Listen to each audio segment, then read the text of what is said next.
Alright, hello guys, welcome back to the stream. Today we are here for Nikke. Apparently with yesterday's update, they came out with a new side story, so I'm gonna do it on stream today. The only thing I did with the side story is I came into this page just to see the side story's title, so that I could use it for the stream's title. Alright, Mudfish, here we go. Side story picks up from campaign chapter 32 and the event story Old Tales. You may have difficulty understanding the story if you haven't watched the prequel. However, you can still proceed with gameplay without watching the prequel.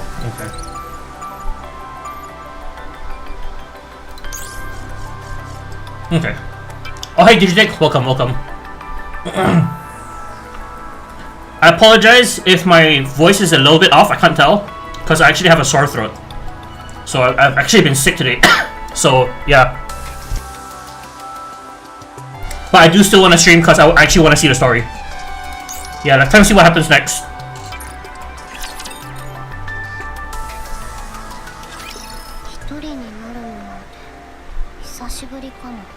Oh, it's Leviathan. Wait, is this after the main story? Which is left alone. It means she ran away. Oh, or is it before we actually caught up to her? Oh wait, no, this is before our encounter with Behemoth.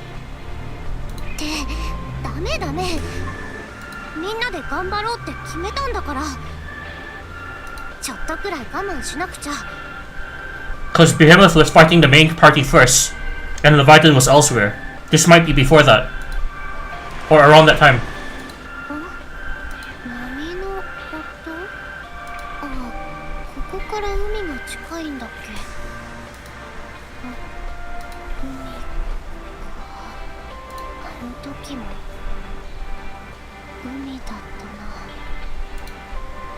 Leviathan listens to the sound of the waves and recalls past memories.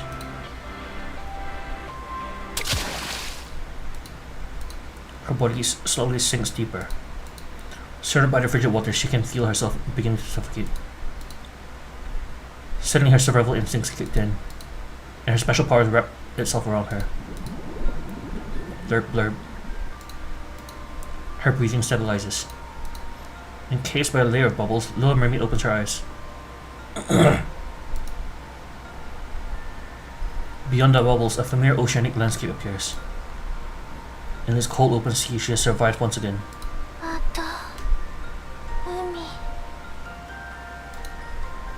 After plummeting from space, she spent the next several years roaming the surface,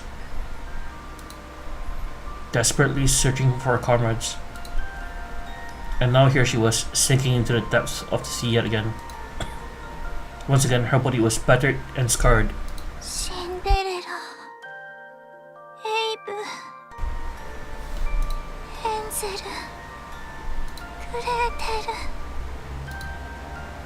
Despite all those years spent wandering the surface, she has yet to find her lost comrades. She must rise again and find those whom she misses so dearly. She must resurface and use this foam to create bubbles. This time she must find proof that they are still alive. In order to rise above the water surface, she lifts her body. Her body is practically immobile. The physical and mental toil of the past few years has taken its toll on her, making her body feel heavier than ever. The sea currents begin to stir. The bubbles encasing her are swept away by the currents and drift off somewhere unknown. She closes her eyes again.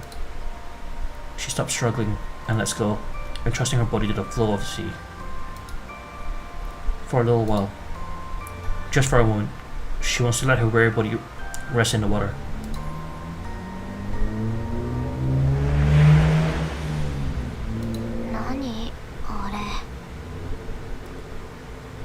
Is this baby Leviathan? Wait, I thought the Leviathan meeting up with Little Mermaid would be a story for the half-year anniversary. That's what I thought it would be. Then, if that's the case, is half year anniversary gonna be Cinderella meeting up with Little Mermaid again? 人間それともニッケ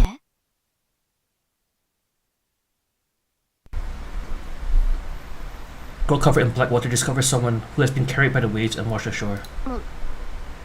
もしもーし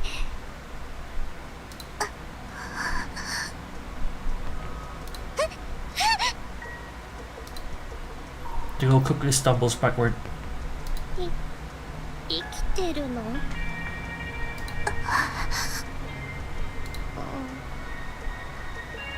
もしかして気絶してるだけ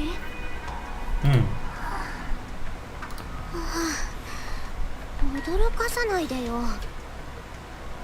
見た感じニケみたいだけど助けた方がいいのかな。なんてね、こんな体でどうしろっていうの助けたところで感謝されるわけでもないし、やっぱやめとこう。私は何も見てないそう、何も見てないんだからいいの。私は何も見てない、何も見てないな。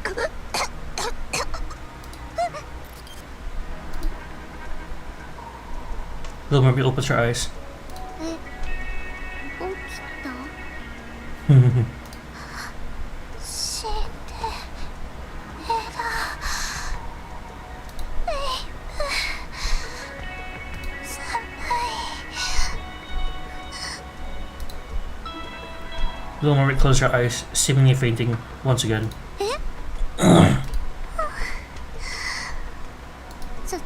さっきから何なの？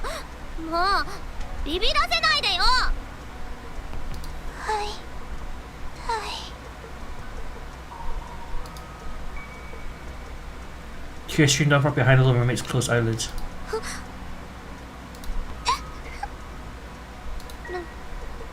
なんで泣いてんのよ。そんなの見たら気になっちゃうじゃん。 Leviathan is such a tsundere.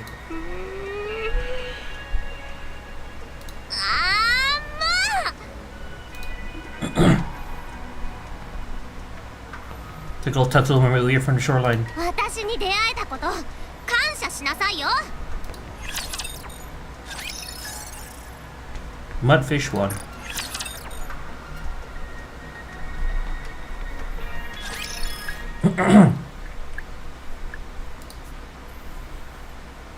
The sound of water droplets falling.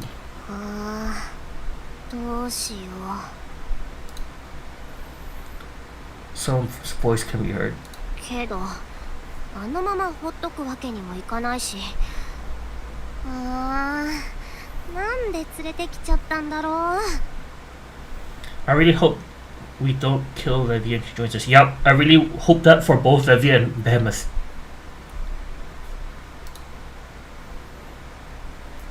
This is followed by the sound of what appears to be grumbling.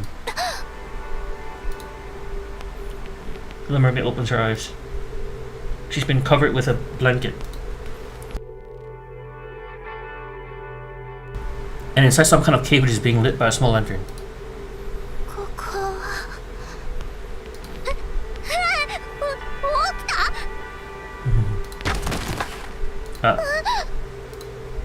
Little mermaid looks toward the noise. 誰？そこに誰かいるの？ Little mermaid gets up. 動かないで。こっちに来ないで。そのままじっとしてて。 Little mermaid stops. そう、そのまま動かないで。あなたは誰？そんなこと知ってどうするの？私を助けてくれたの？そうよ。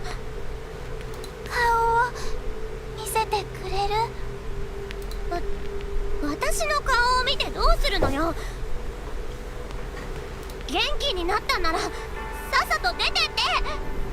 でもじゃない私が誰なのか分かってるの？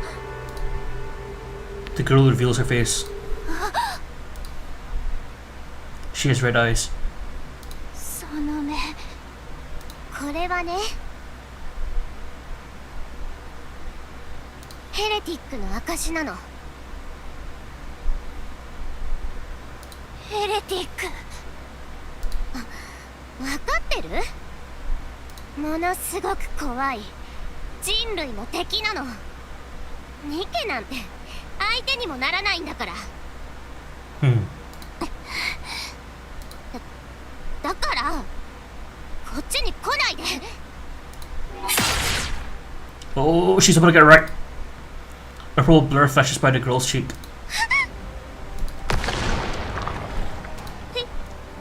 今の何？ The girl turns around. A section of the wall has been caved in. Looking as if a bomb has gone off.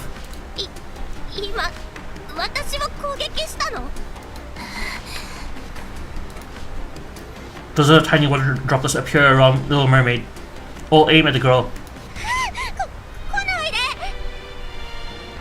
動くな。 Uh-oh. She's maiden prototype. The girl's body remains motionless, as if frozen in ice. 動けない。 Little Mermaid approaches the girl. 正直に教えて、あなたは本当にヘレティックなの？ヘレティック、ヘレティック、ちゃんと話して。嘘なの。ヘレティックっていうのは大嘘。本当はヘレティックなんかじゃない。ならその目は何？これは。 The girl blinks and she opens her eyes. They are a different color. 目の色がさっきと違う。これが本当の色よ。さっきのは一時的に目の色を変えただけ。嘘つかないで。ニケは目の色を変えたりできないはずだもの。本当だってば。嘘なんかじゃないんだから。ならあなたは何者なの？ない。わからない。そうよ。さっきから誰なのだの何者だのって、私だって何が何だか分かってないのに。私だって昔はニケだったのに。ニケだったのに。こんな姿好きでなったはずがないでしょ。私だって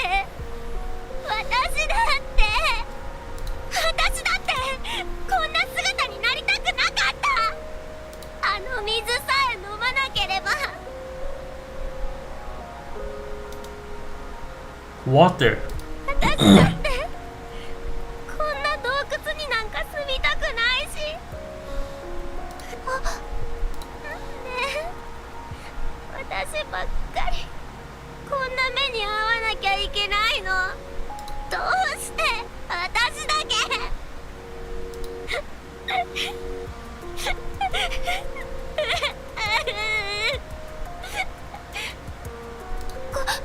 めんなさい。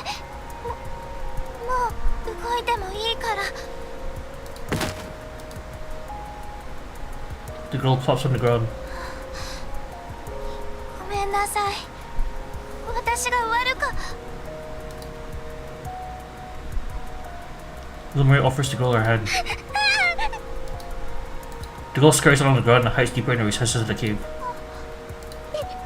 二度と目を赤くなんてしないから。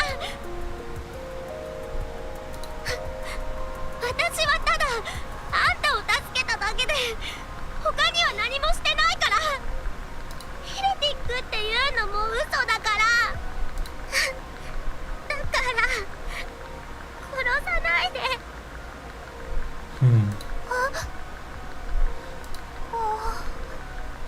本当にごめんなさい。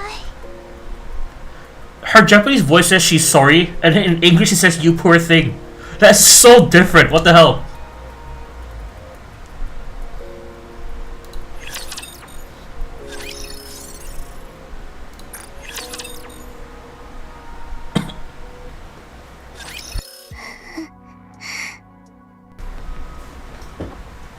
Gotta love translators. Yeah, the English version makes Little Mermaid sounds like she's all high and mighty, whereas the Japanese version sounds much more humble.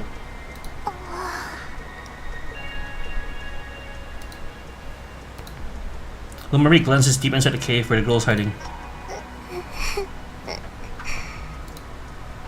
Beyond the lantern's reach, cloaked in deep shadow, the girl lies curled up in a ball, her head buried in between her knees.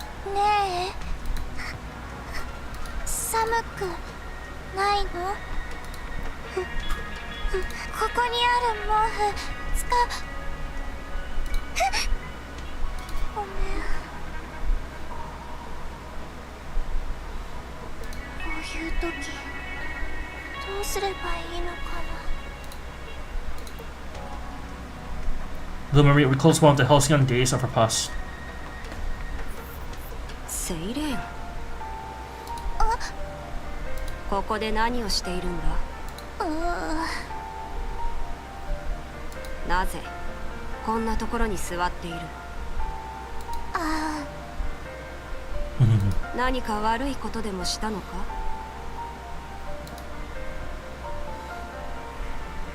？Imagine if we get Levy in a small version of Behemoth, recovering in the end. That'll be pretty cool.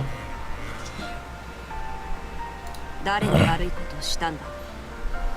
ヘンゼルとグレーテル。叩いたりでもしたのか？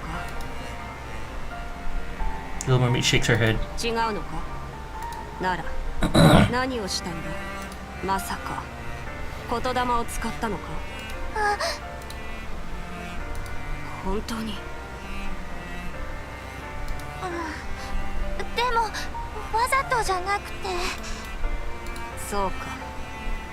それでなんて言ったんだ？怒らないから言ってみろ。動かないでって。どうしてそう言ったんだ？何か理由があるんだろう？急にくすぐられたからやめてほしくて。まったくあいつらは。そうしたら怖がっちゃって隠れて出てこなくなったの。事情は分かった。自分たちから先にちょっかいを出しておいて。Typical Fuamoko. そんなに2人の様子が気になるなら、あいつらが好きな食べ物でも持っていくんだな。謝るためであれ、慰めるためであれ、相手の緊張を解く必要があるなら、まずは何でもいいから食べさせる。腹が満たされれば心にも自然と余裕が生まれるものだからな。だからまずはあいつらの好物を与えて緊張を解いてやれ。謝るのはその後だ。謝ったら許してくれるかな？許してくれないだろうな。と言ったら行かないつもりか？そんなことなら聞くまでもないだろう。謝罪はお前が謝りたいからするもので、相手が受け入れるかどうかは別問題だ。本気で謝っても許してもらえないのなら、それはそれで仕方がない。ああ、それからもう一つ。今度またあいつらにくすぐられたら、次からは言霊を使うんじゃなく追放を食らわせてやれ。don't paralyze them, just kill them. 分かったな。でもそれだと怪我しちゃうんじゃ。そんなこと知ったこっちゃない。ほら、さっさと謝りに行ってこい。Don't CC them, just kill them. そうだ、食べ物。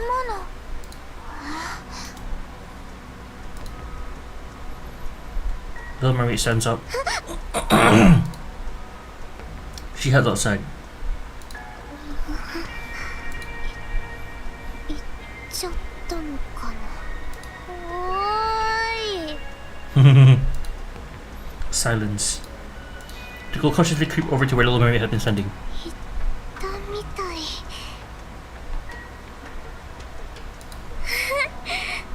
よかった。本当にいない。Yep, death is the best crowd control. No recovering from that. The girl sits on the ground. 死ぬかと思った。ただのニケかと思ったらやばそうなやつだったし。 Super weapon. ヘレティックだって言えばビビってすぐに逃げると思ったのに、バレないことなんてしなきゃよかった。ほっとけばよかったのに、妙な気起こしちゃったせいで私と似てるとか。 The girl looks at the spot where Little Mermaid had been sitting. 別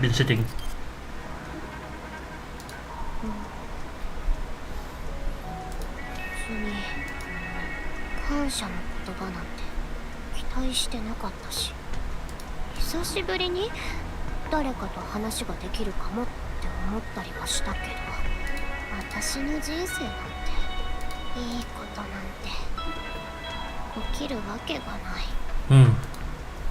The girl hugs her knees and curls back up. 二度と誰かを助けたりなんかするもんか。裏切られるようなことは二度としない。 Poor Levy.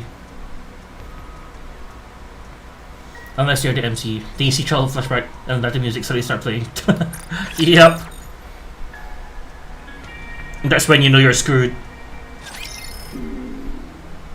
ああ、お腹すいたな。あいつのせいで食事どころじゃなかったし。確かこの前拾ったパーフェクトがまだ残ってたはず。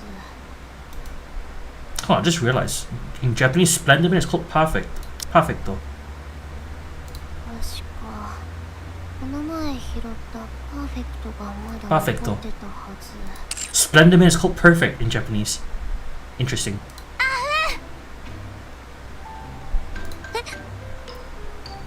Look at the smiley bubble.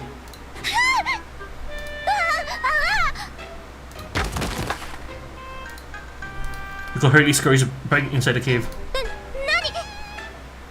なんで戻ってきたのよ。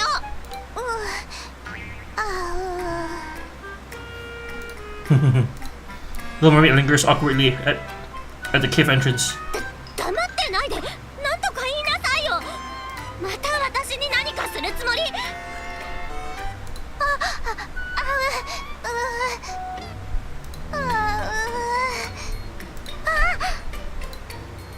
Little Mermaid reaches out her hand. 何を。 Well, a droplet of something falls from the tip of Little Mermaid's hand. 何これ。海。 The purplish droplet lands on the ground and then moves toward the girl.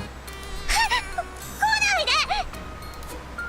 The droplet stops directly in front of the girl. あれ。 She covers her head in fear and shrinks back. Wobble wobble. 何もしてこない。何よこれ。 The girl pokes at the droplet. あ、この感触。 Poke poke.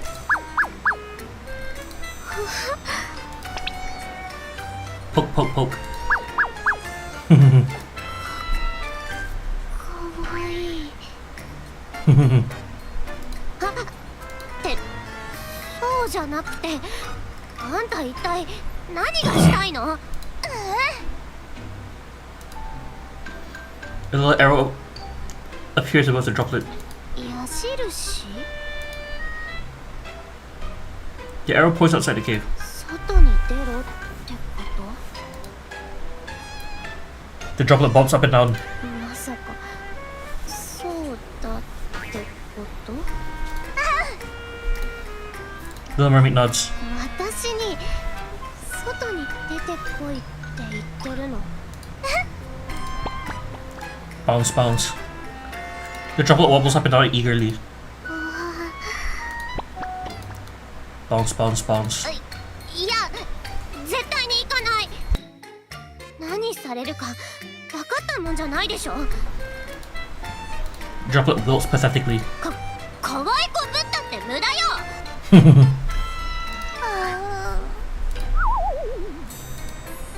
The droplet melts into a puddle, which begins to expand. 急にどうしたのよも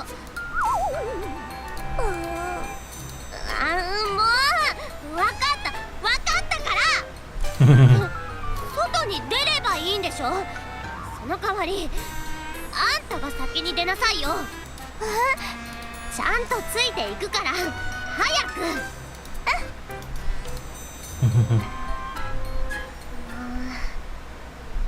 どうしてそこまで外に連れ出したいのよ The mermaid points ahead. The girl looks ahead. あれは Up ahead, a bonfire flickers on the beach. あんた正気ラプチャーが来たらどうすんのよ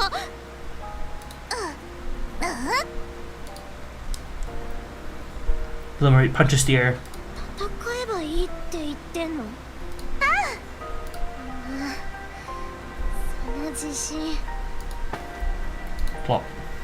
The mermaid sits down in front of the bonfire. She gestures towards the girl. 遠慮しとく外に出てきてあげたんだからそれで十分でしょ The mermaid picks up a grilled fish that had apparently been placed near the fire earlier. 何それ Nom nom. 食べれるの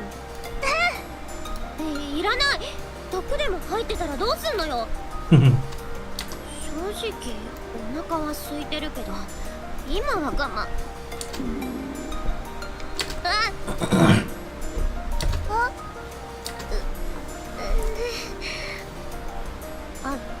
あんたのせいでずっと何も食べてないんだからねごめん怖がらせてしまってごめんなさい私が悪かったわさっきはあなたのことを本当にヘレティックだって思ってたのでも今はニケだって分かったから約束するわ二度とあなたに危害を加えたりしない助けてくれてありがとうそれ本気で言ってるの今私にごめんって謝ってありがとうって言ったこと二度と私を攻撃しないっての本当よ分かった言っとくけども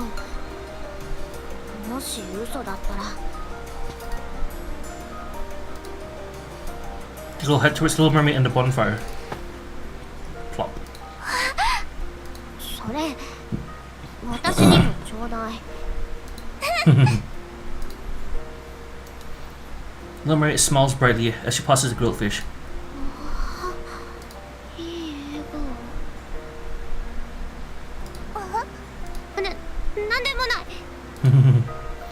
Google picks up the grilled fish. へえ、よく焼けてるじゃん。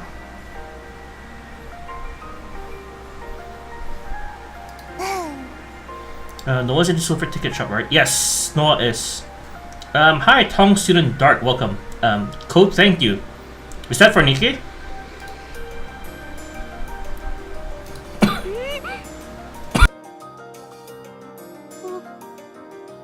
嬉しい。地上にこんなに美味しいものがあったなんて。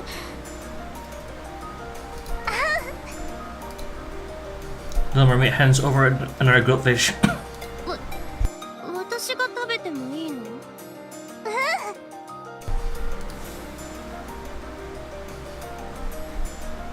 The mermaid points at the remaining fish near the bonfire.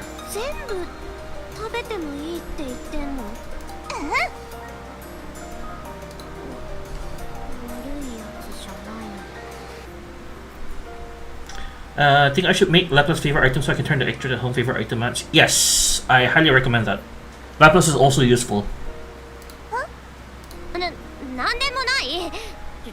じゃあ遠慮なく全部いただくからね。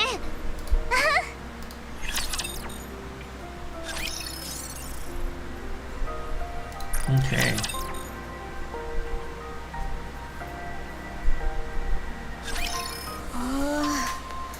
お腹いっぱい。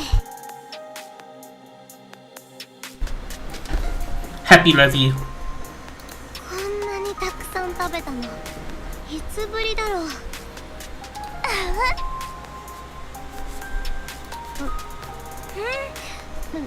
なかなか美味しかったんじゃない？ところであんたってニケなの？へえ、どこの所属なの？アークからはいつ出てきたの？ She never went to the Ark. あ、秘密事項だった？だったら言わなくても。アークって何のこと？アークを知らないの？そんなやついるわけ。 I can see it does being scumbrings and giving us this cute and heartwarming story that having us brutally kill Levy in the event. No. The event will be us torturing Levy, and the story, it will be when we kill her. もしかしてあんたピルグリムっていうやつなの？うわー、まさかピルグリムも知らないの？そんなことある？もしかしてあんたも黒い水を飲んじゃったの？だから全部忘れちゃったんじゃない？黒い水って知らない？ずっと私の頭の上にあるこれみたいなやつのことなんだけど、これを飲むと苦しくなって体が壊れそうになるんだけど。Little Mermaid shakes her head. そうだよね。そんなはずないよね。じゃあさ、名前はなんていうの？ Is it dangerous for having a liquid that makes you feel like your body's torn apart when you ingest it? Generate so close to your mouth?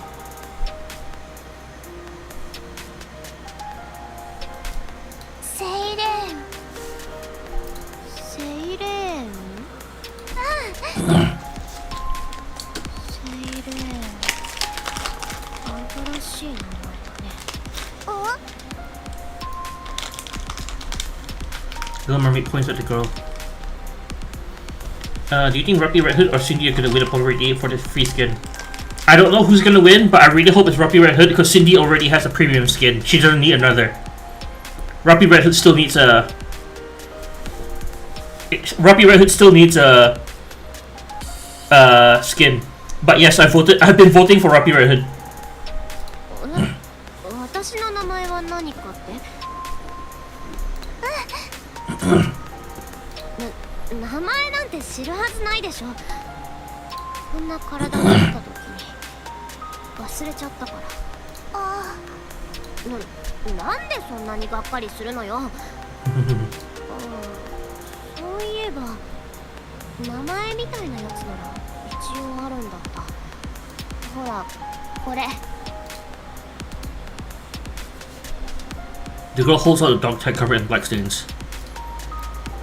The inscription reads LEV 20765.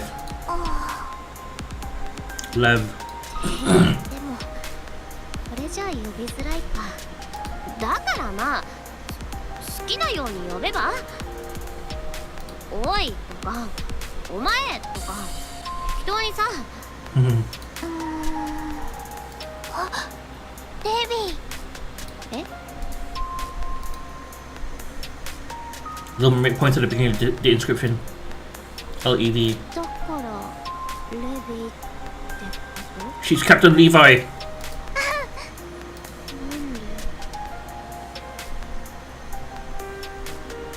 レビーは相性。相性。 The little mermaid smiles. セイレンも相性。本当の名前はリトルマーメイド。リトルマーメイド。相性は親しみを込めて呼ぶものだから。本当の名前は知らなくても関係ないの。まあそれはそうかもだけ The ど。girl looks down at her dog tag. 相性なんかすごい適当な感じもするけど。でも悪くないかも。これからはそう呼んで。でさ、あんたはこれからどうすんの？ほら家に戻んなきゃでしょ。あんたにだって帰る場所があるはずだし。いつまでもここにいるわけにもいかないんじゃないの？ない。え？家なくなっちゃったの。だから仲間を探さなくちゃ。私と同じじゃない。私も家がないの。なくなっちゃったの。こんな体になったせいで帰る場所がなくなっちゃって。何がなのよ。ほらよく見てよ。普通じゃないでしょ。黒い液体がドロドロ流れてるし、どう見ても化け物って表現が正しいと思わない？こんな化け物と一緒に暮らしたいやつなんているわけないじゃん。でも私は本当にニケなの。化け物なんかじゃないの。私もそう思う。レビーは化け物なんかじゃない。目を見ればわかるから。赤い目じゃないから化け物じゃないってこと？ Shake, shake. レビーの目を見ればわかるよ。レビーは悪い人じゃない。化け物でもない。本気で言ってんの？じゃあ私と一緒にここで暮らせる？戻る場所がないんだったら、私と一緒に暮らすのはどうって言ってるの？洞窟の中って結構広いし布団とかも貸してあげるから。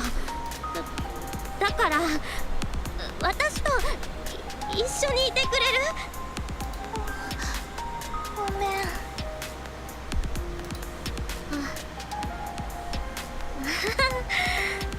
やっぱそうだよね。さっきまで怖いだのなんだの言ってたくせに今さら虫が良すぎって感じだよね。Shake, shake. 私仲間を探してるの。だからずっとここにいることはできない。仲間がいるんだ。そっか。それなら仕方ないよね。じゃあ早く探しに行かなきゃ。仲間は大切だし、早く見つかるといいね。Lady's shoulders slump. 1ヶ月だけ一緒にいてもいい？1ヶ月？ Nod. 私がかわいそうだから？同情してそんなこと言ってるんだったら。少し休みたいの。だからここで少し休んでいってもいい？私は別に構わないけど。あんたはそれでいいの？私といても。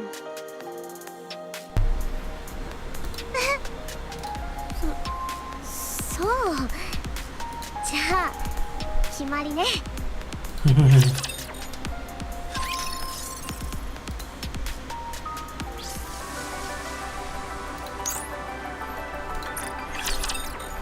Man, if they would actually make us kill Levy, I'd be so pissed. After that day, two Nikkes began living. The two Nikkes began living together.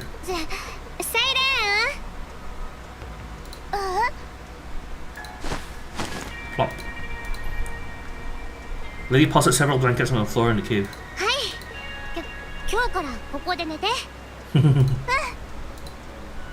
mermaid sits down on the blankets. じゃあね。おやすみ。Levy lies on directly on the ground. 何か問題でも？ああ、地面が硬すぎるとか。洞窟だから我慢して。レビーの分は？私？私はここで寝るから気にし。どうして？どうしてって当たり前でしょ。一緒に寝たらあんたがよく眠れないでしょ。布団に黒い液体もついちゃうし。あ、そうその布団だけど一回も使ったことないから安心して。黒い液体なんてついてないから。Shake, shake. 何が言いたいのよ。一緒に寝よう。 You know what? I should probably save favorite doll mats for any of. Yeah, save it for Little Mermaid. いいってば。あんた一人で寝て。私は一人じゃないとよく眠れないの。Little Mermaid raises her hand. Bubbles balloon out from the tips of Little Mermaid's fingers and expand into a large rectangular shape. 何これ？ベッド。ベッド？レビーの。ここで寝ろってこと？じゃああんたは？ Little Mermaid lays on top of the blanket. あんたがここで寝なさいよ。私は地べたでいいから。おやすみ、ベビー。 Little Mermaid closes her eyes. 本当に私がベッドで寝ていいの？今日からここで？ Debbie presses down on the bed with her hands. Squish. 感触は悪くなさそうね。もう知らない。 Debbie climbs on the bubble bed. A feeling of warmth spreads through her body. 高い。 Debbie gingerly lays down on the bed. ふわふわしてて気持ちいい。ありがとう。おやすみ、セイレン。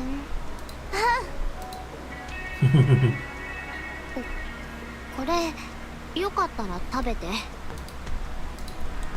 Debbie hands over a can and spoon. 布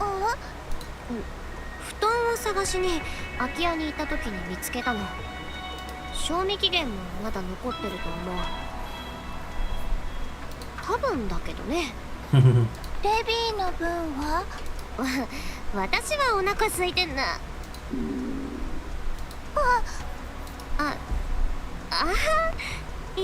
今の風の音かな。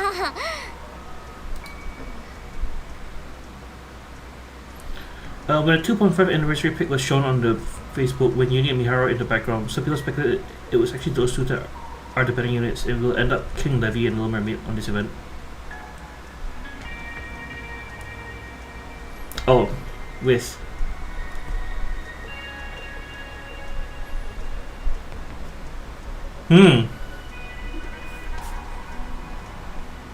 hopefully not. これしか残ってないの。だからあんたが食べて。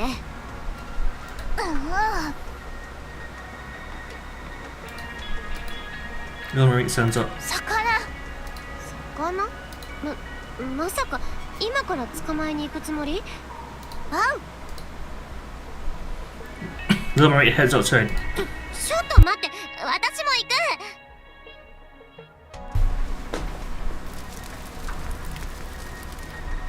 I think it's a little bit far-fetched, but let's just hope it's not true. まさかまたこれを食べられるなんてね。Then he takes a big bite of grilled fish. おいしい。ねえ、聞きたいことがあるんだけど、最初はよく喋ってたのに、どうして急にちゃんと喋らなくなったの？私と喋りたくないか？ Shake, shake. 違うの？私の言葉は少し間違えると言霊になるから。言霊？もしかしてあの時私を動けなくしたあれのこと？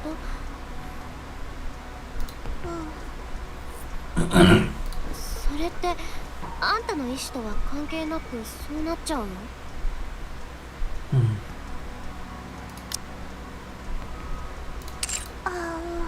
また言霊になっちゃったら困るから。だから喋りたくないってこと？そっか。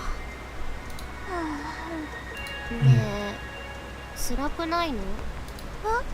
言いたいことがあっても言えないなんてすごく辛いんじゃって思って。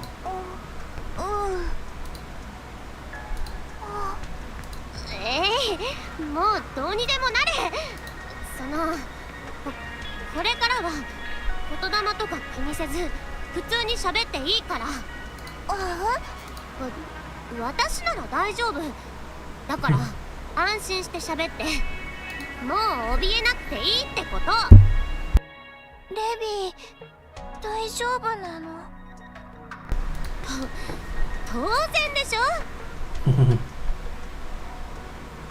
本当にいいの？何度も同じこと言わせないで。聞いてるこっちがもどかしくなるから、これからは普通に喋ってよ。私もこっちの方が気が楽だし。ありがとう、レビー。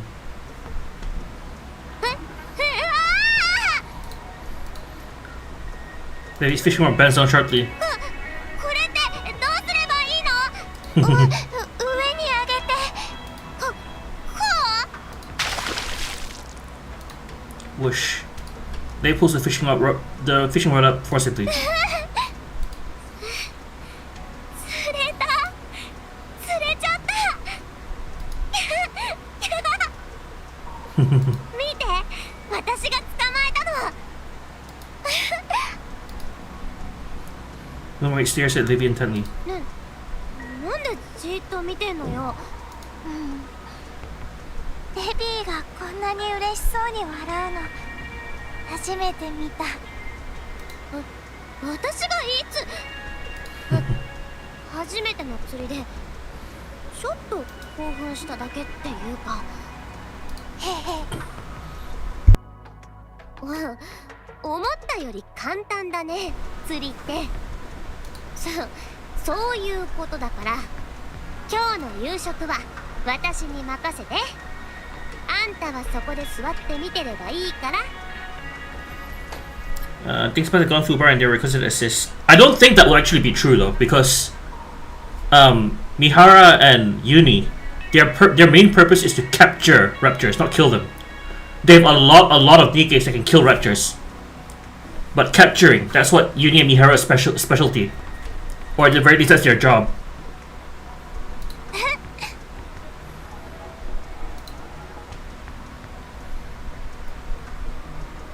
They say a lot together and get to know each other.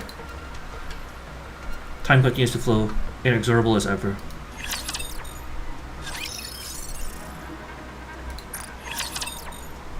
A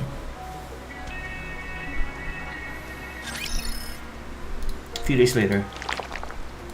あの黒い水、いつになったら消えるんだろう。Oh. Liquid wipes the black liquid off the floor. デビー、それどうしてそうなったの？何よ急に。気になったの。ちょっとしたアクシデントがあってね。って何よ。間違って飲んじゃったの？何を間違って飲んじゃったの？黒い水。ほら、頭から流れてくるやつ。これと同じものを飲んだ次の日から。何よその目は。デビー、何でもかんでも飲んじゃダメ。でないとお腹を壊しちゃうよ。私だって飲みたくて飲んだんじゃないってば。ちょっと溺れた時に間違って飲んじゃっただけなんだから。そう、ただの汚い水を飲んじゃっただけだと思ったのに。なのにまさかこんな風になるなんてね。なんであんたが深刻そうな顔してんのよ。別にあんたには影響しないから。飲みさえしなければ大丈夫のはずだから、一緒に暮らす分には何の問題も。それ触ってみてもいい？触るって？デビーの頭から流れてるそれ。何言ってんの？もしヤバいことになったらどうすんの？地面に落ちたやつなら他のニケたちが触ってもなんともなかったから。でも私の体のやつを直接触ったニケはいないからどうなるかわかんないんだよ。もしヤバいことになったらExcuse me. 大丈夫、何も起こらないはず。でももしあんたに触ってみるね。Lumari touches the black liquid, covering Livy's head. Lumari closely examines the black liquid on her hand. 液体金属みたいね。液体今なんて？動かない。何がよ。どうしたの？どこか痛いの？今にも溶けちゃいそうな感じとかある？なんとか言ったらどうなの？ねえ、デビー、水泡を作る方法習ってみない？水泡を作る方法教えてあげようか。あんたね、質問してんのはこっちなんだけどちゃんと説明してくんなきゃこっちだって答えられないって。ごめん。レビーの水、私の泡と似ているの。多分液体金属でできてる。私の力じゃコントロールできないけど、これを生み出してるレビーならコントロールできるかもしれない。私がこれを？うん。そんなことしてるつもりなんてないんだけど。レビーはそう思ってても生み出されてるのは事実だよ。今も頭から黒い水が流れ続けているのはレビーがそれをコントロールできていないからかも。だってそんなのそもそも私が望んだことじゃないし、こんな黒くて気持ち悪い水誰がありがたがるっていうの。化け物扱いされたいやつなんてどこにいるっていうのよ。これのせいで今まで私がどんな思いをしてきたか。逆に言えばコントロールする方法さえつかめれば止め方もわかるかもしれない。これを止められるの？本当に？うん。レビーの顔や体についているのも取れるかもしれない。これを全部？ただちゃんと教えてあげられるかはわからないけど、とりあえず一度やってみる？うん、やってみたい。もうこれ以上化け物呼ばわりされるのはごめんだもん。私もニケに戻りたい。分かった。私も頑張って教えるね。Unfortunately, no matter how much time passes, Libby stretches out her hand and grimaces. 黒い水を指先に集める気持ちで。There's no sign of change. もう一回やってみよう。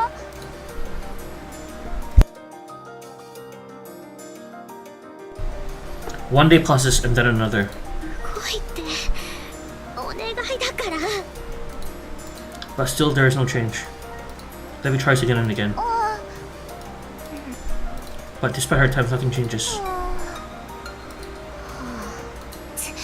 次はきっと。もうやめよう。諦めようって言ってんの。どうせいくら頑張ったところでダメなんだよ。私には無理な話だったってこと。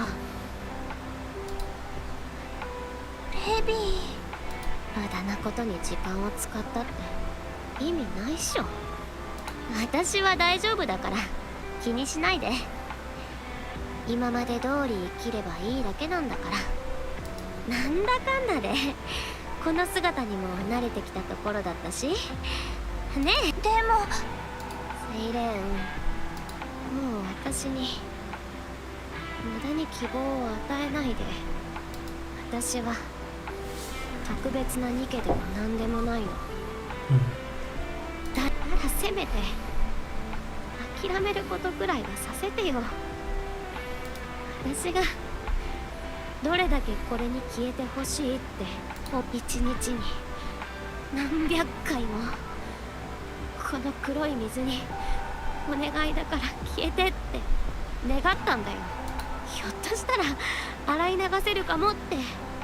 体のパーツが剥がれるまで何度も何度もこすったりしたことだって全部試して、その上で何をしてもダメだって分かった時の絶望感といったら、あの時の絶望をもう一回味わえっていうの？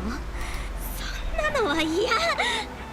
絶対に嫌。もう二度とあんな思いなんかするもんか。もうあんな惨めな思いは。ごめんなさい。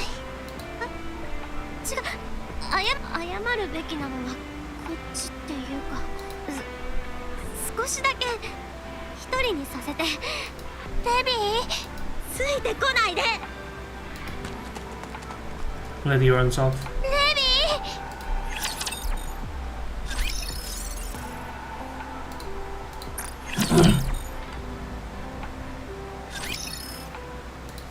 It was a sunny day. I've been assigned to some simple resource collection. I was wondering what I should do when I got back. Accidents really can come without warning. An innocuous black puddle on the roadside, which didn't draw any attention to itself. The moment I stepped into the puddle, I sank like a stone. What I thought was a shallow pool was in fact a fathomless reservoir, deep enough to swallow my entire body. My body was engulfed by the black liquid. As I sank deeper and deeper, it was as if I was being swallowed whole. I felt like I was suffocating, and so I opened my mouth and gasped for air. Nikke's body naturally filters out any contamination, so I thought it would be fine. How wrong I was. I inhaled the black water. The moment I did, it felt as if my entire body was melting. Who knows, maybe I actually did melt. My head, my body, my shoulders, my legs, my hands, my feet. It was as if my entire being was being merged into the black water. I thought I experienced such internal pandemonium. Everything was a jumble.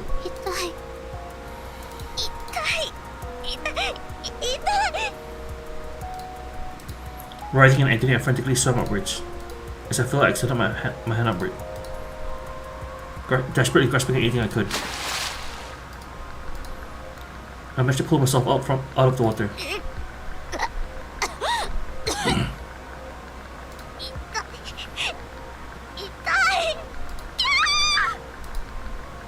I heard a scream. I think it was one of my squad mates.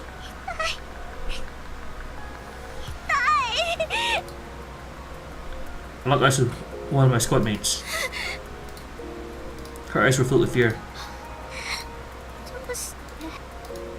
I reached out toward them.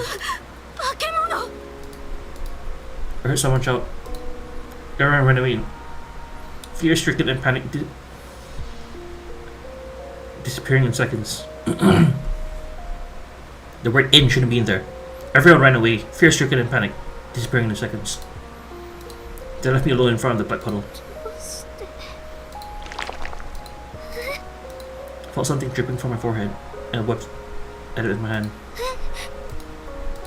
Pulling back my hand, I could see it was black. I started to panic and frantically wiped at whatever it was that was dripping from my head.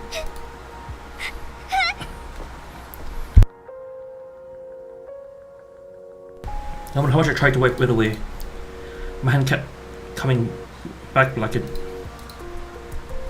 Couldn't even tell which part of me needed cleaning, so I looked back at the black puddle.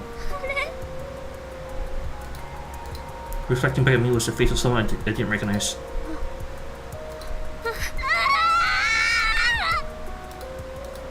I lost everything that day. My friends, my body, my weapon, my name, my home, I lost them all. I had no idea what had happened. But black liquid kept leaking from my head. Every Nikke I came across would open fire, terror ripping across their face as they screamed and called me a monster. I stopped even entertaining the notion of asking for help. On the occasion that I ran into skilled Nikke squads, they nearly killed me. Despite all of this, I wanted to live. I wanted to survive. So I started summoning raptors to distract the Nikkes. Oh, so she already is a heretic. When I caught the Nikkes who would proceed to pursue me relentlessly.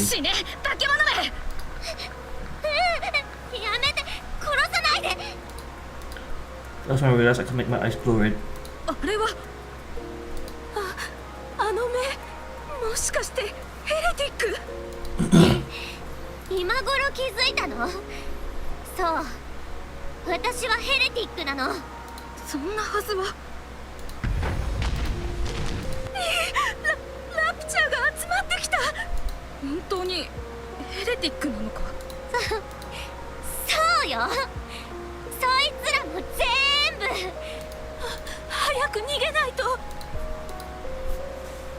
Rapture split pure right in queue.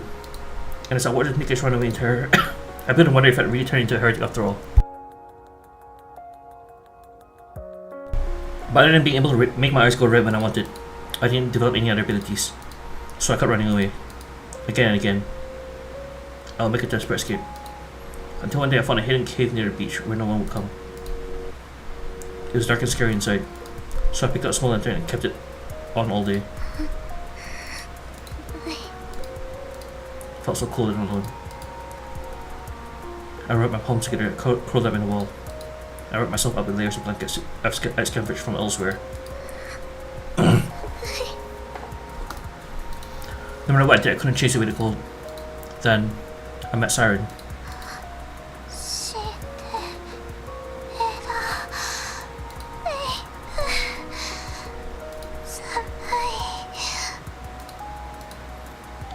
If she hadn't said she was cold, I would have left her there on the beach. When she told me she had nowhere to go back to, I felt this sense of kinship with her. The bed that she made for me, how she grilled those fish, and all the care she showered upon me. It made me warm up to her. I wanted to prove that I was worthy of being a friend. That I could be someone worth being seen with. それなのに助けようとしてくれたあいつに逆ギレして逃げ出して、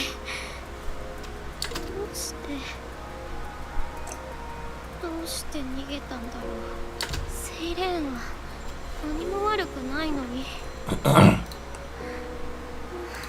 う私のことが嫌いになっちゃったかな。私なんかと一緒にいるのが嫌になって、今すぐ仲間を探しに行くって出て行ったら、私にはセイレーンを引き止められるものなんてないのに、セイレーンが行っちゃったらもう引き止められない。いや、そんなのは嫌。今からでも謝らないと。レビー、少しだけ話してもいい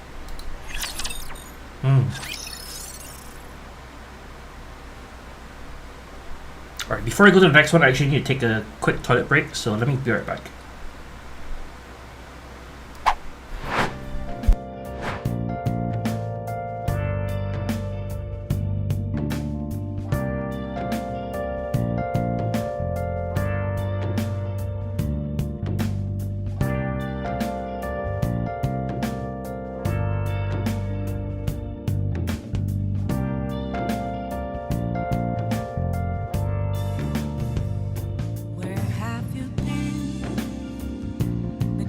All along, confessing while alone and on, without a clue, without a sign, without grasping it.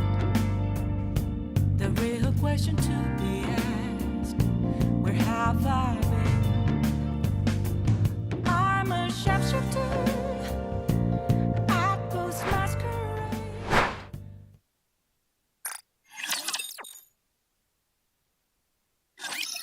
Sorry about that. I am back.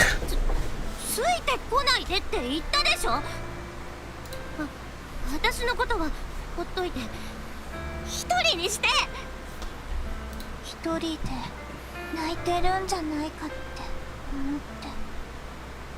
はあ？そんなわけ。レビー、ごめんなさい。私諦められない。レビーが今まで成功しなかったのは私の教え方に問題があったからだと思うの。レビーならきっと黒い水を扱えるようになるって信じてる。信じてるって。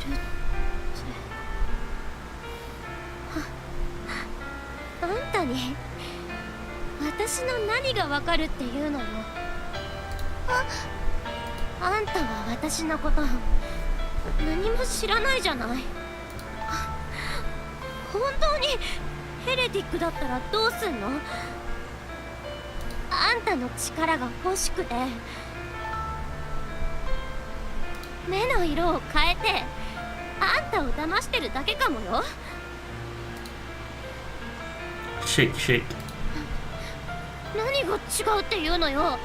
そんなことない。私が知ってるレビーはそんな人じゃない。どうしてそう思えるの？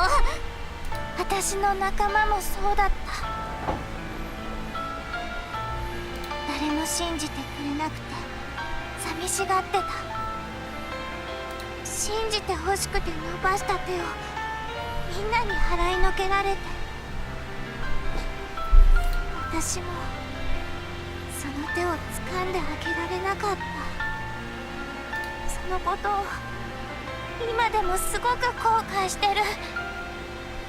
だからもしまた同じようなことがあったら今度は信じようって誓ったの。状況に流されるんじゃなく、私の見てきたこと、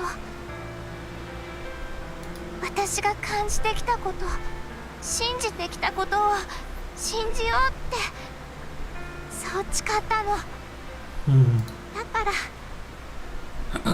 レビーのことも信じてる。セイルン、私が今まで隣で見てきた、信じてきたレビーはヘレティックなんかじゃない。私を利用してなんかいない。黒い水もきっとコントロールできるようになるよ。レビーならきっと。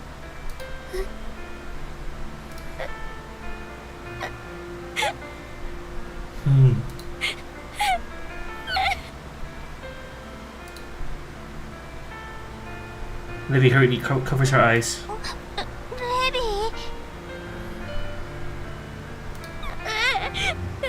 こっち見ないで。このバカ、間抜け。どこまでお人よしなのよ。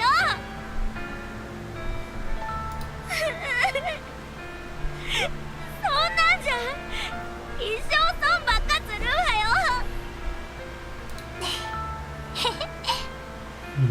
へじゃないわよ、このおバカ。Maybe stares at the Little Mermaid. ごめん、一人で怒って意地張っちゃって。やる前から怖がって諦めて。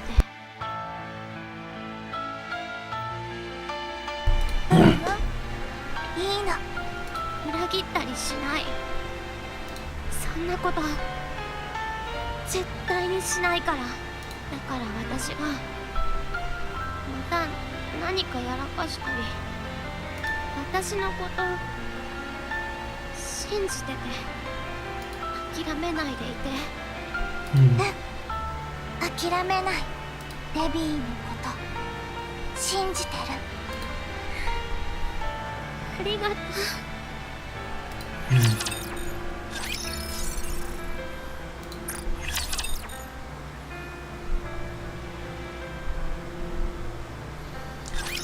何これ。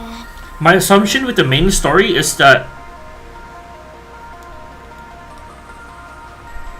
Cinderella will eventually find Little Mermaid, which I think is gonna be the anniversary story.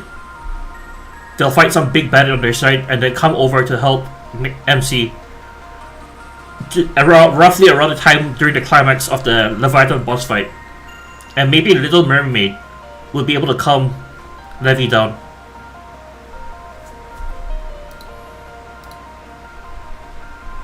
Maybe starts an enormous purple bubble that fills the cave. 水泡だよ。そんなの見ればわかるってば。もう一度教えてくれるって話だったでしょ。で、こんなでかい泡なんか用意してどうするつもりなの？この中に入って教えてあげる。この中に入る？誰が？私とデビーが。私が入ったら死んだりしない？入ったことならあるから大丈夫。宇宙から落ちた時この中にいたの。宇宙？あんたそんなとこまで行ってきたの？うん。ただ2人で入ったことはなくて。でもきっと大丈夫。何よその曖昧な自信は。安全かどうか確信が持てなくて今まで試せずにいたけど、いくら考えても私はエイブみたいに上手に教えられる気がしないし、それなら私が持っている知識を直接見せるのがいいんじゃないかって思ったの。 Oh, so the knowledge transfer ability is actually from Little Mermaid. とりあえずじゃあ先に行ってるね。先に行くってどこに？また後でね。 Little Mermaid enters the bubble. セイレン、本当に入っちゃったの？こうなったらもう。 Lily shuts her eyes tight and reaches her head into the bubble.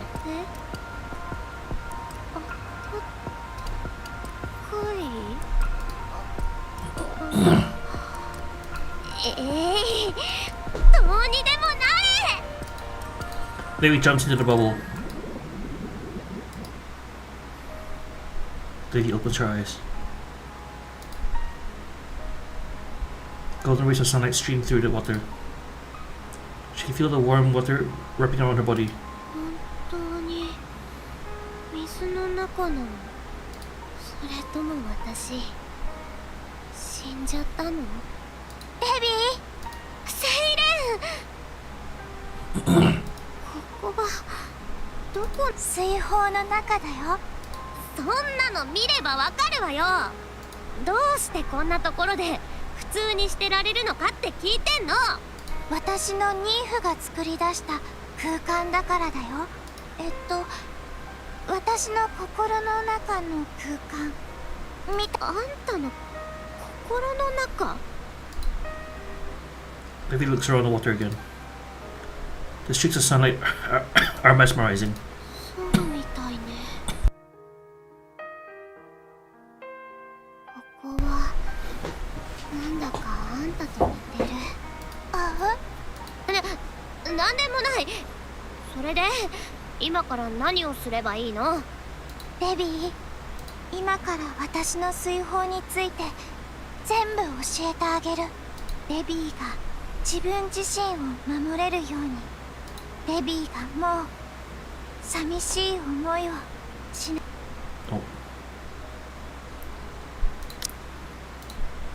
デビーがもう寂しい思いをしなくて済むように。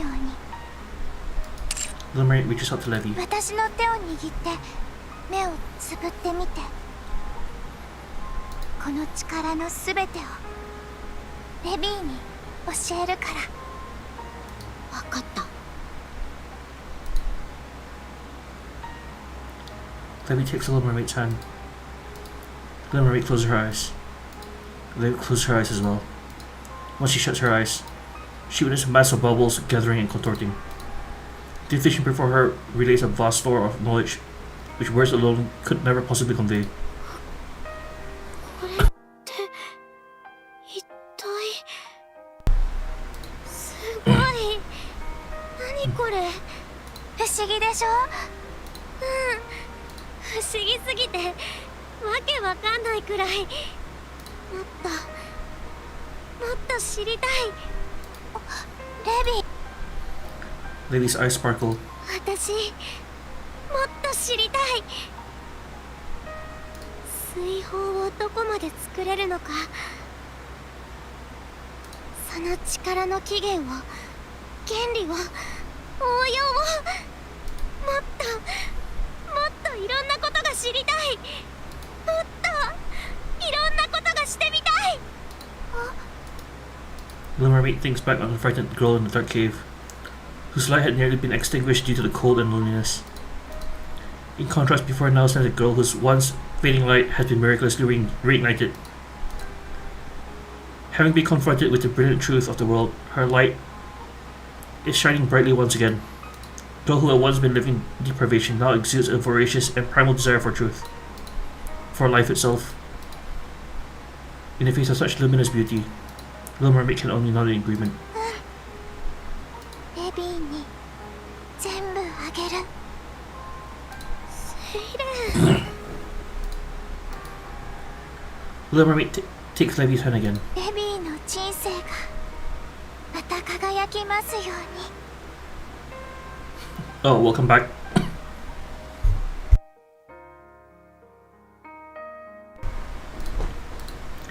Little Mermaid closes her eyes again. Ready to sing undersea? Now, this is Little Mermaid transferring her knowledge to Levy. And Levy does the same. She takes her hand. As she does, Levy sees the truth within the bubbles. The bubbles which are part of the vast sea that is Little Mermaid's nymph. I want to know more. I want to see more. More. Blurp, blurp. Levy opens her eyes at the sound of something bubbling. The searing water that had once been bathed in a flaxen light was now losing its glow as it percolates. セイレン、なんだか水の中がおかしい。セイレン。 The walls explode with a thundering roar.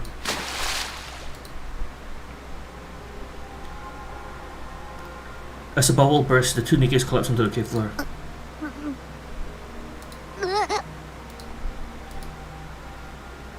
Levy vomits up the contents of her stomach. クラクラする。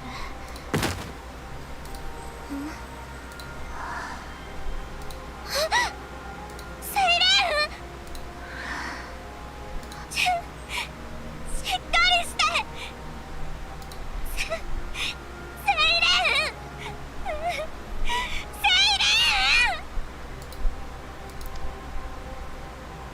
ン。 Levy crawls across the floor to a siren who has lost consciousness. She grabs Little Mermaid's hand. しっかりして。セイレン。死んじゃダメ。お願い。死なないで。死なないで。セイレン。セイレン。ピー。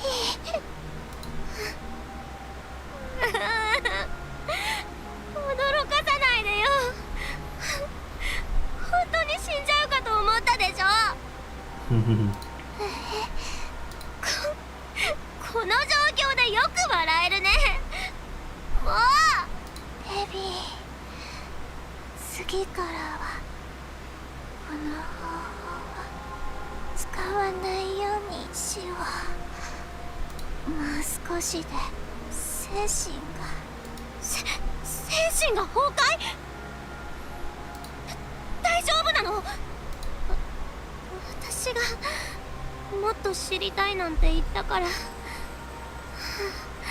私のせいで。 Siren grabs Levy's hand. 大将、ちょっと疲れただけだから。そう。でももう二度とこんな無茶な真似はしないで。あんたが死んだら何の意味もないんだからね。笑うなバカ。エビー、これで何かつかめた？ようやくつかめたと思う。どうすればこの力を使えるのか。それとあんたがこの力をどう思っているのかも全部全部分かった気がする。私も頑張ってみるから。あんたみたいにこの力はいいことに使えるように頑張ってみるから。信じてるね。エイブが言ってたみたいにこの力がずっといいことに使われるように。うん、約束。ありがとうセイレーン。本当にありがとう。お礼なんていいの。でもごめん。セイレーン。Siren falls asleep. 息してる。よかった。本当によかった。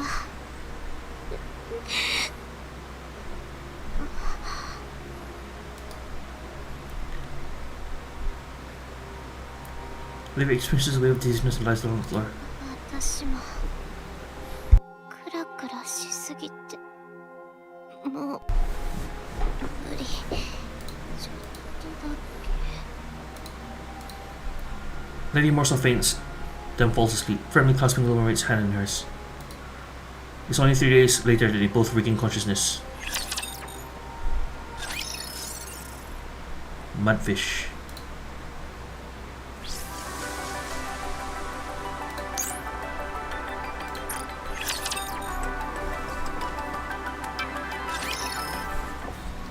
After Lady and Little Mermaid get out of the bubble, some time passes. あれ以来すっかり落ちてこなくなったな。私の頭から流れ続けていた黒い水のこと、コントロールの仕方を覚えてから流れ落ちてこなくなったの。よかった。レビー、いつも気にしてたから。私がいつ？毎朝ベッドについた水を拭いてたでしょ。汚したくなさそうにしながら。どうしてそのことを気づいてないと思ってたのに。本当によかった。だってもう気にしなくていいんだもの。そうね。今じゃこんなこともできるようになったし。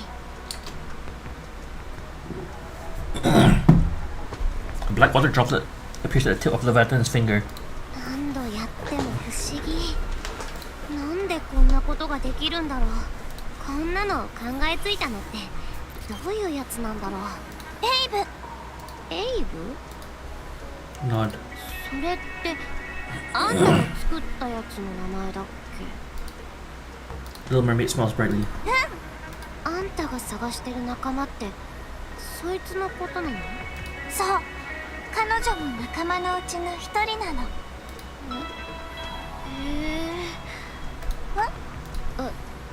私もついていってあげよっか。手伝ってあげる。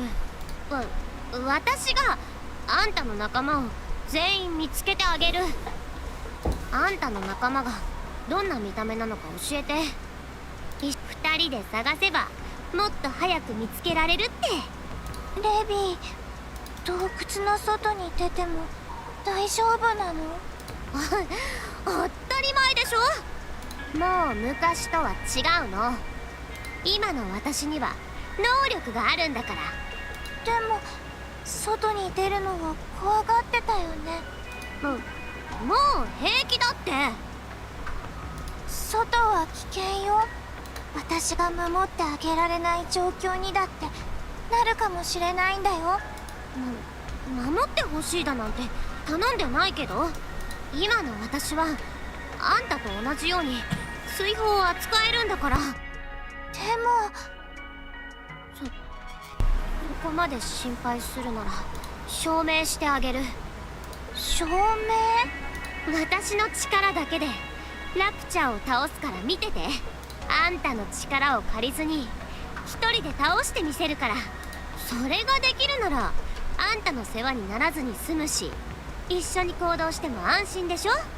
それはそうだけど。ってことで1週間ちょうだい。あんたがもともとここを離れる予定だった日、その日までに証明してみせるから。5本じゃ、そういうことだから。今日は私が水泡で魚を釣ってあげる。レビーが水泡で？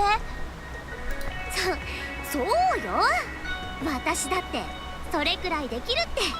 泡の形を変えるの結構得意なんだから。レビーすごいでしょ。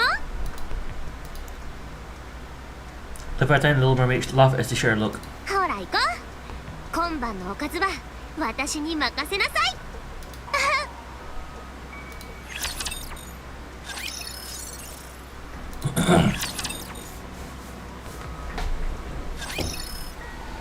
1 week later.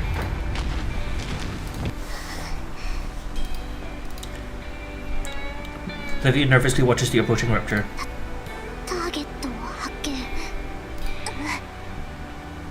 ちゃんと見てなさいよ。今から私があれをボッコボコにしてくるから。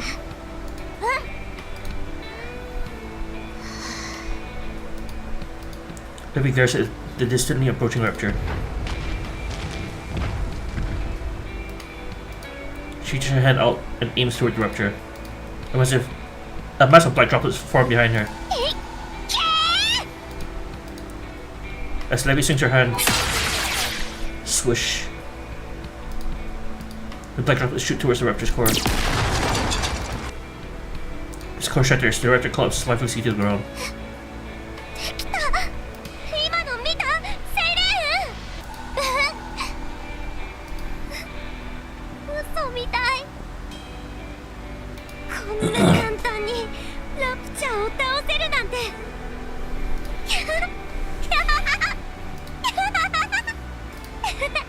こんなにうまくいくって知ってたら、ああ、無理してでも携帯用意しとくんだったな。ベビーすごいでしょ。だから私に任せてって言ったでしょ。これなら一緒に行っても心配ないでしょ。Nod. 本当？でもとかやっぱりとか後になってそういうのはなしだからね。できた、私にもできた。で、いつ出発するの？今すぐ行っちゃう？どこから最初に行こっか。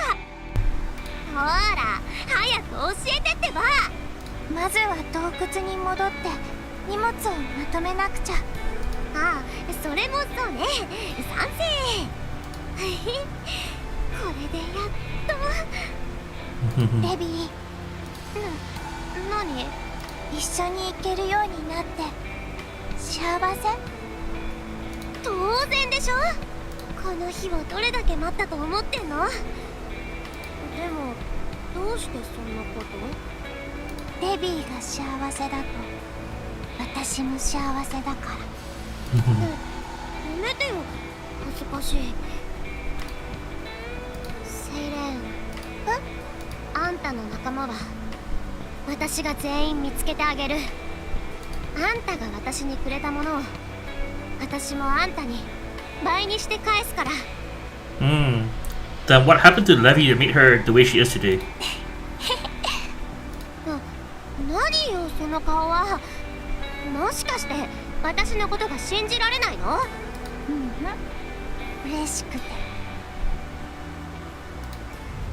Rumble. 何この音。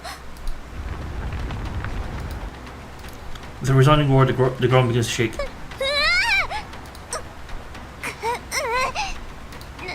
なんで急に地震音、森の方から聞こえる。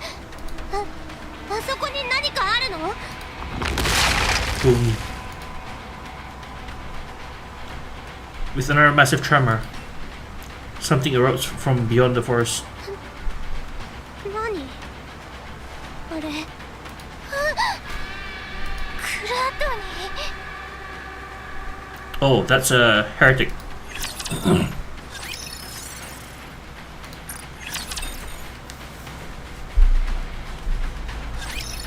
ラトニー。軌道エレベーターの前に居座っていた巨大ラプチャーよ。 Never mind, it's a giant raptor, not a heretic. 何それ、そんなの初めて聞いたけど、タイラント級のラプチャーみたいなやつってこと？等級だけで言ったらそうだけど、それとは別に規格外に強いの。あえて言うなら自然災害みたいな相手よ。自然災害？うん。与えられた命令を遂行するためだけに存在してるって聞いた。だから自然災害みたいなものだって。ならあいつはどういう命令を受けたの？あらゆるものを食べろという命令よ。食べる？うん。大型兵器にニケ、ラプチャー、建物、とにかく何でも無差別に食い尽くすの。じゃあ私たちも食べられちゃうかもしれないってこと？うん。食べられたらどうなるの？生きて出てきた人はいないって。死ぬってこと？多分。うん。そんなのが食欲を刺激する何かがあるんだと思う。食欲を刺激する。うん。クラトニーは強いエネルギーを追って移動するらしいから、水泡を巨大化した時に発生したエネルギーを追いかけてきたのかもしれない。水泡？あ、まさか私に教えてくれた時の？レビ、先に行ってて。先に行くってどこに？クラトニーの目的は多分私。海にでも逃げない限りずっと追いかけてくるはずよ。だからレビーは先に海まで逃げて、全身を水泡で包む感覚で海に飛び込めば大丈夫。そのまま海流に乗って流れていけば生き残れるはずよ。じゃああんたは？私はクラトニーの視線を引きつけてからうまく逃げ切るつもり。レビーが追いかけられたら大変だもの。いや、一人だけ逃げるなんて。一緒にいるって言ったじゃん。ラプチャーを倒してみせたら一緒にいるって約束したでしょ。ごめん。私は逃げない。一緒に戦えるんだから。レビー。じゃあどうすれば認めてくれるの？何をすればあんたと一緒にいられるのよ。証明してほしいわけじゃないの。じゃあ何なの？弱いやつなんか必要ないから。逃がそうとしてるんじゃないの？私が出来損ないで役立たずだから。そうじゃない。私はただレビーを守りたいの。分かってる。あんたが私を助けたがってることくらい。私が今無茶なこと言ってるって分かってるんだってば。でもさ、私もあんたを守りたいの。役立たず扱いされて一人だけ逃がしてもらうんじゃなくて、私はずっとあんたと一緒にいたいの。また洞窟の中で一人寂しく過ごしたくないの。もうそんなのは嫌。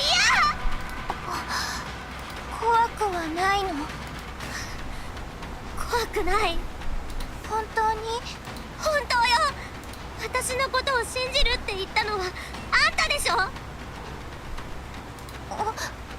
私を信じてるならに戦わせて、あんたと一緒に戦えるって信じてよ。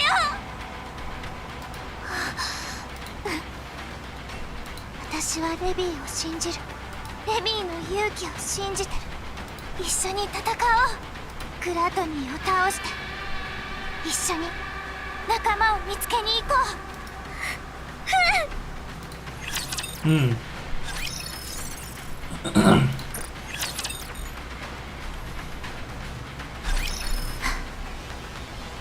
レビー、オッケー。As Lily reaches out her hand, a jump ball begins to grow in the middle of the beach.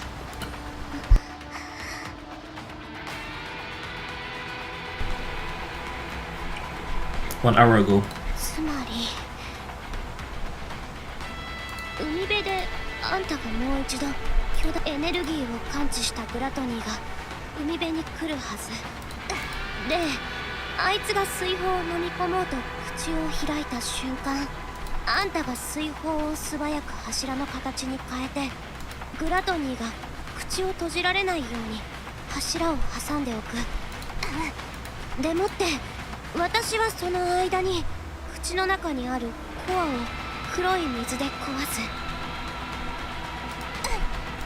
それがうまくいかなそうな場合はできる限り黒い水を集めてあいつの口の中に放り込んで、全部消化される前に海に逃げればいいのね。完璧だよ。それも難しそうなら、あいつが追いかけてこようが来まいが、とりあえず海にダイブする。The smiley bubble. レビー、賢い。でも本当に口の中にコアがあるの？そのはず。エイブがそう言ってたから。ちょっといい？あんた一度も奴を倒したことないんでしょ？もし情報が間違ってたらどうすんの？そんなはずない。だってエイブは間違ったことは言わないから。分かった。あんたがそう信じてるんだもんな。まあとりあえずやってみよう。 Back to the present. なーにがとりあえずやってみよう。失敗したりしないよね。緊張してる？はあ？緊張とかこれっぽっちもするわけないでしょ。ただ作戦のことを思い返してただけよ。大丈夫。きっとうまくいくはず。当たり前でしょ。意地でも成功させなきゃ。よし、こうなったら覚悟決めるわよ。準備終了。レビー、岩の後ろに隠れよう。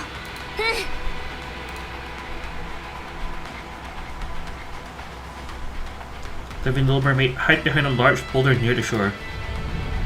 Rumble. The ground shakes violently. グラトニーが動いてる。もう来たのColossal being begins to approach from far, resembling a moving mountain. Mary swallows dryly, her nerves on edge. Boom. With a resounding tremor, the Goliath suddenly disappears. 消えちゃった？どうなってんの？あのでかい山はどこに？下よ。Little mermaid quickly grabs Levy and leaps backward.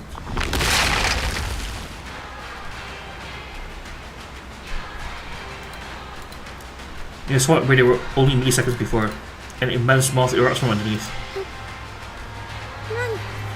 あれ、グラトニー。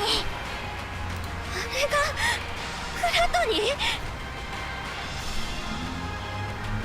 I have no idea what it is. It's just a huge mouth, I guess. 私が倒そうとしている相手なの？レビー、作戦開始だよ。エンカウンター。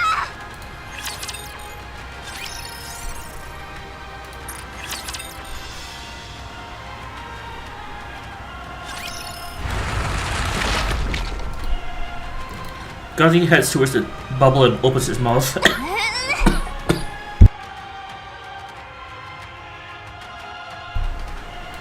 As the woman reaches out her hand, crack. The bubble shakes into two massive pillars which shoot out and forces Gotti's mouth wide open. 成功した。ヘビー、喉の奥にコアが。本当に、赤くて丸いものが見える。Levi stands behind the little mermaid. ここはどこなの？ Levi piercing Gotti's gaping wall. 早く見つけないと。 See a sergeant teeth sharp enough to tear Leviathan shreds. Behind them, a pitch black throat which could swallow her whole. Amongst her terrifying spectacles, she can make out the glare of a red light. Gotti begins to close his mouth again. 力が強すぎる。待って、すぐに見つけるから。 Fear courses through Levi. Crack, crack. レビー、急いで。早く見つけないと。 An overwhelming sense of fear threatens to paralyze Levi. 見つけなきゃ。早く見つけなきゃ。 Levi lifts out her hands and gestures towards gluttony. Shake, shake, shake. 手の震えが。 Uh-oh. Knowing that it's Nikke, you can already tell something what's gonna happen. Yep. You know, they wouldn't have separated. レビーためなら無理しないで。できる。 What should I do? I'm sorry, Sergeant, I can't do it. I'm scared. Look at hurry and tell her I'm not up to it. At her very least, I need to shove as much black liquid into its mouth as I can. But I'm terrified, I can't move. What should I do? I said I would do it. If I back out now, Siren will be disappointed. Well, she ends up hating me for it. She'll find out she doesn't need dead weight like me around. And she'll leave me alone. In a dark cave, all alone. レビー。無理そうなら海に早く。ごめん、今すぐ見つけ。柱が壊れ。防いで。 Gotti closes its mouth.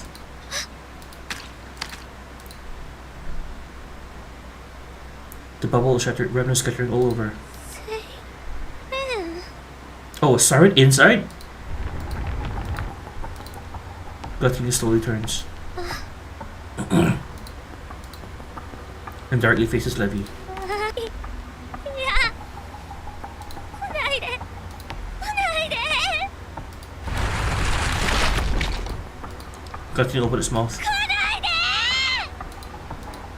で。 Levi turns away and runs. She runs and runs. Her eyes clamp shut and she desperately sprints forward. She doesn't give herself a moment to look back.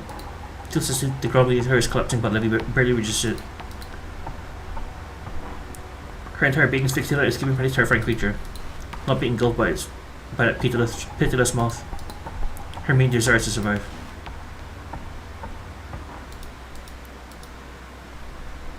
After running for who knows how long, Levi stops and gasps for breath. Her lungs feel like they're about to burst. She finally opens her eyes.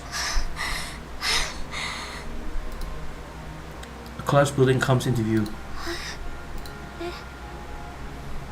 ここって洞窟からだいぶ離れた場所にあるはずじゃ。 Everything around her is silent. No signs of life can be felt. グラトニーは。 She looks back. There's no sign of gluttony, the beach or anything. どうなってんの？ Splash. あれ、 The ground is covered in black liquid. 黒い水。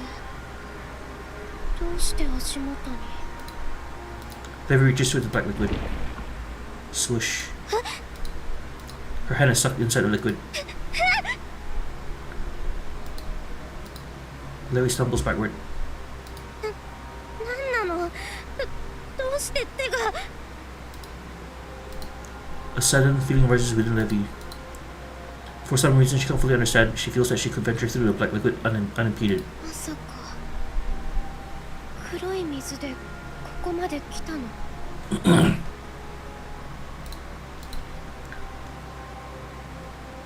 Leviathan looks back in the direction she thinks the beach is in. ありえない。こんなことが可能なの。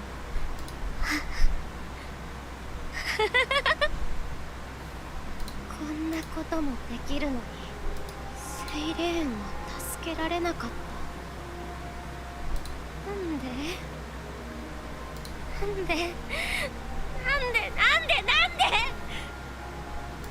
な力があったのになんで私がもっと早く力を伝えてたらセイレーンは私がグズグズしていたせいでセイレーンが死んじゃった。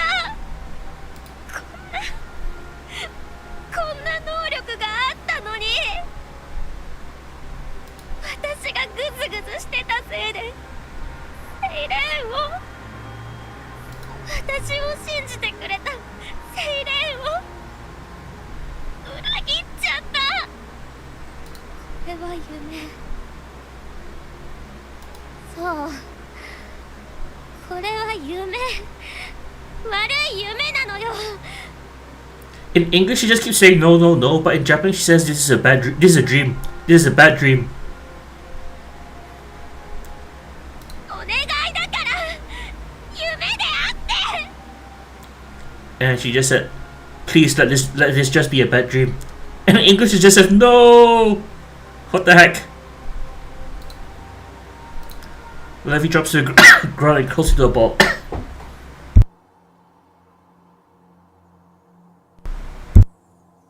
Don't know why it's so hard for translator to just translate and not change it. I know, right? She looked at her reflection in the black liquid. 裏切り者。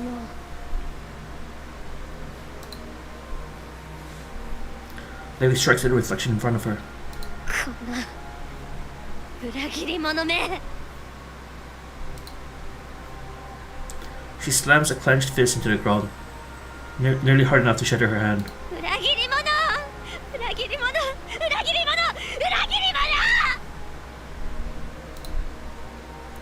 She strikes the ground again and again.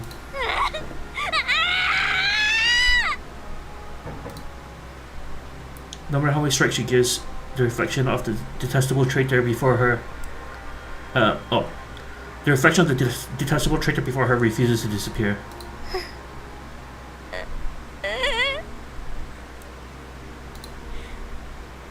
ごめんなさい。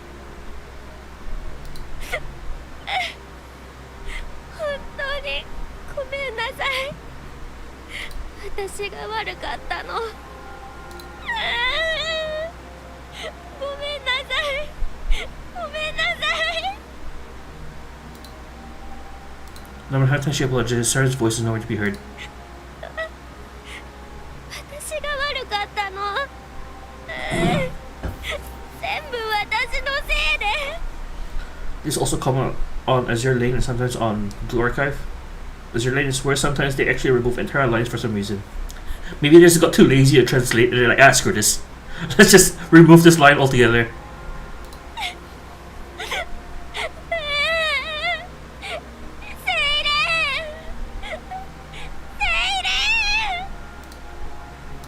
No matter how many tears she sheds, it doesn't change the fact that she betrayed Saren, Mudfish, and... God damn. I thought this story... Present time on the surface. I thought this story would be... the 2.5 years anniversary story. So if it's not, then I'm not sure what 2.5 year anniversary is going to be. Likely Cinderella finding Little Mermaid. Oh, there's Mihara and Uni.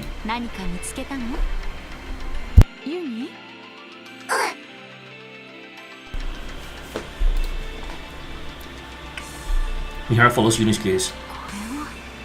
ここだけ他の場所と土の色が違う。範囲はビル一つは優に立ちそうなほどの広さね。これほどの大きさの何かが存在するということなの？ Mihara touches the ground. 土が柔らかい。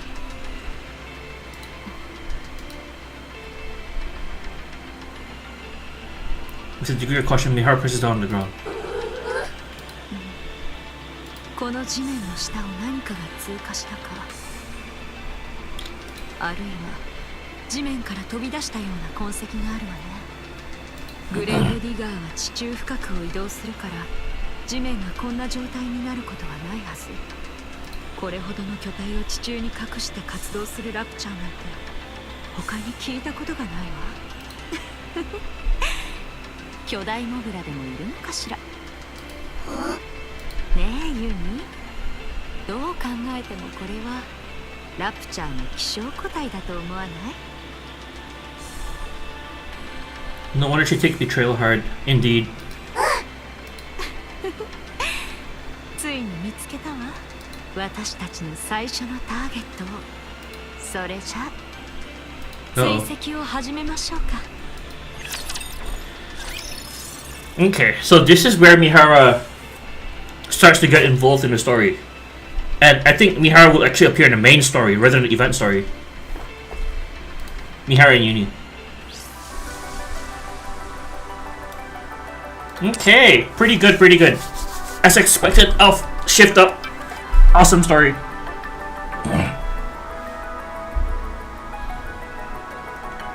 Imagine plot twist that the anniversary isn't anything about Saren, but about Mihara, and the end shows us meeting them. Well, so far, all anniversary and half anniversaries has to do with pilgrims. So, I don't think it's gonna be Mihara. Probably the event after... the event after anniversary might be Mihara. Just like how we had Rapid Red Hood as a side story.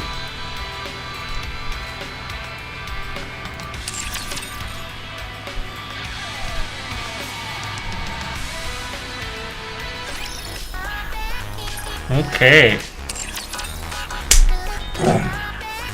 Anniversary is the next event? I think so, yeah, it should be. The timing's about right.